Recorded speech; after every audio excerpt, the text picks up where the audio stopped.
नमस्कार, स्वागत है आपका एमपी तक पर। मैं हूं रवीशपाल सिंह। एमपी तक की खास पेशकश एमपी फाइल्स में आज हम बात करने वाले हैं मध्य प्रदेश में पिछले कुछ दिनों से संविधान निर्माता भीमराव अंबेडकर की मूर्ति हाईकोर्ट परिसर में न लगने को लेकर कांग्रेस और भाजपा आमने सामने हैं। कांग्रेस ने इस बड़े मुद्दे पे आज एक बड़ी प्रेस कॉन्फ्रेंस की। लंबे समय बाद एक ही मंच पर प्रदेश अध्यक्ष हो, प्रदेश प्रभारी हो, नेता प्रतिपक्ष हो, पूर्व मुख्यमंत्री हो, ये सभी एक साथ एक मंच पर बैठे और कांग्रेस ने 23 जून, 24 जून और 25 जून इन 3 तारीखों को लेकर के कई बड़े ऐलान कर दिए। 25 जून को कांग्रेस सामूहिक उपवास पर बैठने वाली है, इसे संविधान निर्माता भीमराव अंबेडकर का अपमान बताते हुए। दूसरी तरफ 23 जून को कांग्रेस घर घर जाकर संविधान निर्माता भीमराव अंबेडकर के बारे में लोगों को बताने वाली है। गरीब बस्तियों में जाएगी, दलित बस्तियों में जाएगी और घर घर जाकर के जो विचार थे बाबा साहेब के उसे लोगों को बताएगी। लेकिन बीजेपी ने भी इस पर पलटवार कर दिया है। लेकिन क्या जरूरत पड़ी कांग्रेस को कि हाईकोर्ट का एक मुद्दा जो है जहां पर प्रतिमा लगाई जानी चाहिए या नहीं लगाई जानी चाहिए, बार काउंसिल ये तय करेगा और उसके बाद ये तमाम चीजें होंगी। लेकिन इस मुद्दे को कांग्रेस ने अपने हाथों में ले लिया है। वही कांग्रेस जिसने हाल ही में महू में संविधान बचाओ रैली भी की थी। अब संविधान बचाओ रैली के बाद कांग्रेस का यह दूसरा एक बड़ा प्रदर्शन भीमराव अंबेडकर के लिए कांग्रेस का होने जा रहा है। हमारे साथ अभिनव बरोलिया मौजूद है, मजबूती से कांग्रेस पार्टी का पक्ष रखते आए हैं। अभिनव जी, एक बड़ी प्रेस कॉन्फ्रेंस आज और एक बड़ा करारा हमला आप लोगों की तरफ से भारतीय जनता पार्टी और बीजेपी समेत आरएसएस पे भी किया गया। इस बात के पीछे क्या तर्क है कि बीजेपी और आरएसएस है वही नहीं चाहते कि हाईकोर्ट परिसर में मूर्ति लगे? देखिए, हम पूर्व में जाएं अगर रवीशपाल जी, तो आपके दर्शकों को ये जानकारी होना चाहिए कि लगातार जिस तरीके से इनके नेताओं, चाहे ज्योति मिर्धा हो, चाहे अनंत हेगड़े हो, चाहे खुद अमित शाह जी हो, जिन्होंने लगातार संविधान के अगेंस्ट में जाकर अपनी बयानबाजी की है, जिसका खूब जम के जनता ने भी विरोध किया है। और 240 की सीटों का जो आंकड़ा आया है वो इसी कारण से आया है कि हम जातिगत जनगणना की बात करते थे, तो वो भी संविधान के विरोध में लगातार भाजपा खड़ी रही कि नहीं, जातिगत जनगणना नहीं कराएंगे। लेकिन अभी उस पर आगे बढ़े हैं ये। लेकिन मैं इतना कहना चाहूंगा कि लगातार अंबेडकर जी का अपमान इनके नेता कर रहे हैं और अभी भी वर्तमान में हो रहा है। एक सिंपल सी बात थी, ग्वालियर हाईकोर्ट में मांग की गई थी कि अंबेडकर जी की मूर्ति स्थापना होनी चाहिए। सरकार आपकी, आप तो अंबेडकर के बारे में बातें करते हैं कि हम तो नाम रखा ही है। हाँ, मतलब सारी चीज आप करते हैं और उसके बाद आपको इतना ये तमाशा बोल रहे हैं कि हम कर रहे हैं। अरे, आप तो चाहते तो अंबेडकर जी के सम्मान में आप लगा सकते थे, लेकिन अंबेडकर अंबेडकर अंबेडकर क्या अंबेडकर लगा रखा है। जब उनके गृह मंत्री ऐसा बोल रहे हैं तो ये एक हीन भावना जब इनका गृह मंत्री और इनका नेता बोल रहा है तो वो तो एक समझ में आता है कि आप कहीं ना कहीं नफरत करते हैं। पहले आप गांधी से नफरत करते थे, गोडसे को पूजने वालों को आप सांसद बना के रखे हुए थे, नेहरू जी के खिलाफ इनके लोग बोलते थे। अब इन्होंने अंबेडकर को पकड़ लिया है कि अंबेडकर को ज्यादा प्रचारित नहीं करना है। कभी अंबेडकर के अगेंस्ट में इनके नेता वीएन राव को ले आते हैं, कोई नाम ले आते कि वो बड़े थे इनसे और ऐसा था। ये पूरी फैक्ट्री है। जो कहा जाता है कि नागपुर में जो आरएसएस की फैक्ट्री है वो सुबह से शुरू हो जाती है और रात तक यही काम करती है कि कैसे देश में नफरत का माहौल रहे, कैसे देश में विसंगतियां फैले, समाज आपस में लड़े और दलित और पिछड़ों का हमेशा नुकसान होता रहे।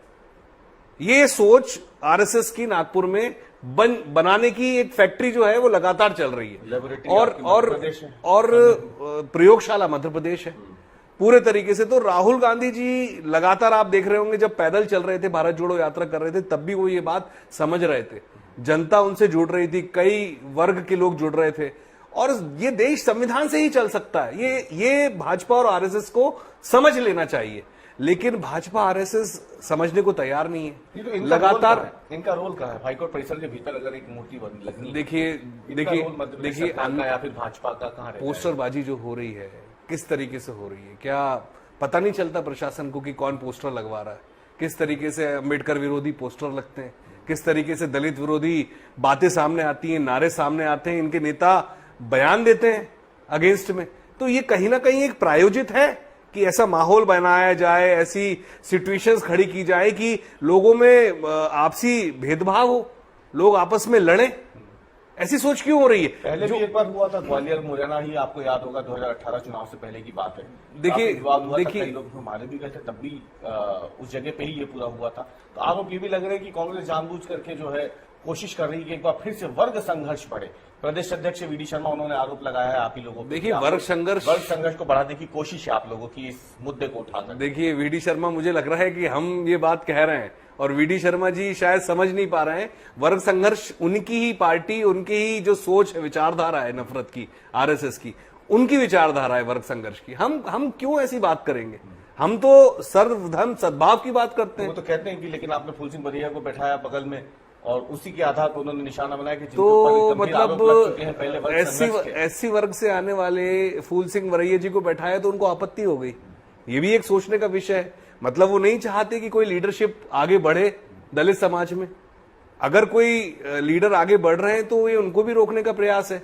ये सोच एक मतलब मानसिकता है ये कि नहीं, ये सिर्फ ये चाहते हैं तानाशाही इस देश में, कि लोग गुलाम बने रहें, छोटे वर्ग के लोग गुलाम बने रहें और इसी तरीके से ये हंटर चलाते रहे और तानाशाही करते रहे। तो ये साफ साफ दर्शाता है कि इनकी सोच जो है पूरे तरीके से अंबेडकर विरोधी सोच है, संविधान विरोधी सोच है, लोकतंत्र विरोधी सोच है। तो इस सोच को खत्म करने के लिए हम लगातार आवाज उठा रहे हैं। देश की आजादी में इनके नेता तो कोई भी नहीं थे कहीं पर। ये विरोध करते हैं गांधी जी का, नेहरू जी का, अंबेडकर जी का, ये सबका विरोध करते हैं। तो ये साफ साफ दिखाता है कि विचारधारा ये है कि हम कैसे भी करके इस देश में तानाशाही चलाएं। वही रवैया अमित शाह जी का और वही रवैया इनके वीडी शर्मा जी का है। जो वर्ग संघर्ष की बात कर रहे हैं वो खुद जानते हैं कि किस तरीके से तनाव पैदा करते हैं। हिंदू मुसलमान की लड़ाई कौन कराता है? इनके जो विधायक हैं, आज ही ताजा देख लें आप, रामेश्वर शर्मा जी हमेशा हिंदू मुसलमान की बात करते हैं और उनसे पत्रकार जब पूछते हैं कि अंबेडकर जी पर क्या कहना है तो कहते नहीं नहीं नहीं नहीं, मैं इस पर कुछ नहीं कहूंगा।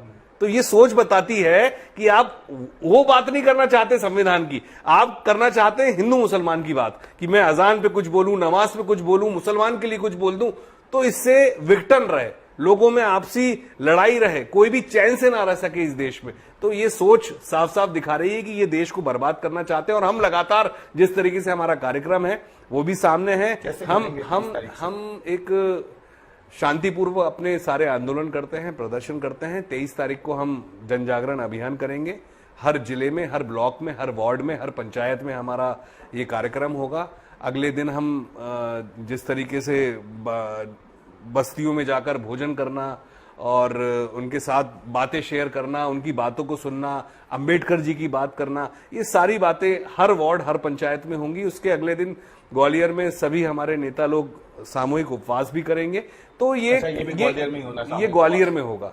और इसके बाद भी ये खत्म नहीं होगा, सतत ये बात आगे भी जाएगी। आज भी हमारे नेताओं की जो प्रेस कॉन्फ्रेंस थी, हमारे प्रदेश अध्यक्ष जीतू पटवारी जी और दिग्विजय सिंह जी, उमंग सिंघार जी, हरीश चौधरी जी, सभी लोगों ने ये बात रखी है। और आगे भी ये लड़ाई सतत जारी रहेगी, क्योंकि संविधान को बचाने की लड़ाई है ये। और इस लड़ाई के लिए तो हर कांग्रेसी और जनता भी अब साथ आ रही है, क्योंकि जनता को भी अब समझ में आ रहा है कि कहीं ना कहीं ये देशपूर्ण जो माहौल देश में पनप रहा है उसकी दुश्मन ये आरएसएस की सोच है।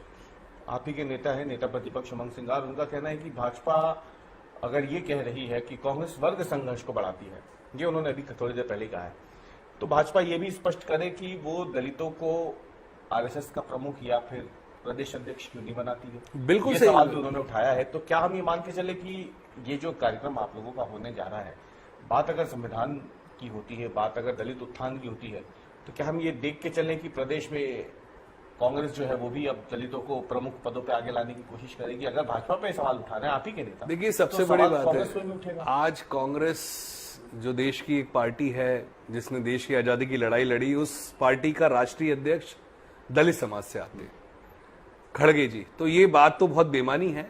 ये बात उमंग सिंघार जी ने बहुत अच्छे से कही है और ये बात सब जानते भी हैं कि कभी भी आरएसएस या उनकी सोच दलित वर्ग को आगे लाएगी। बना लें मोहन भागवत जी को हटा के सर संचालक किसी दलित वर्ग से, ये नहीं बना पाएंगे। ये चैलेंज है कि ये कभी ऐसा कर ले, ये कभी नहीं कर सकते। जो लोग इतनी नफरत अपने दिल में रखते हो अंबेडकर जी के लिए, उस वर्ग उनके मतलब उनकी सोच से नफरत करते हो, तो कैसे इस वर्ग को आगे बढ़ाएंगे? ये पिछड़ा वर्ग से भी नहीं ला सकते किसी को। ये पूरे तरीके से कहते ना कि ये चाहते हैं कि बस हमारा कब्जा रहे, हमारी सोच का कब्जा रहे और इस देश में नफरत फैलती रहे, क्योंकि कोई स्वतंत्रता सेनानी इनकी सोच का नहीं है। ये जब आजादी की लड़ाई हो रही थी तब भी यही सोच थी इनकी, और आज भी ये जो सो कॉल्ड नाम लेते हैं, मूर्तियां बनाते हैं, वो भी जानते हैं कि ये गलत कर रहे हैं, जनता भी जानती है। तो ये जो गांधीवादी सोच का विरोध करते हैं, नेहरू जी का विरोध करते हैं, अंबेडकर जी का विरोध करते हैं, अब जनता सब समझ रही है। एक सवाल बस मेरा आखिरी रहेगा आपसे कि ग्वालियर में आप लोग ये उपवास करने वाले हैं, सामूहिक उपवास होने वाला है। ग्वालियर बड़ा संवेदनशील क्षेत्र भी इस मुद्दे को लेकर के पहले भी वहां पे कई बार हिंसाएं हो चुकी है।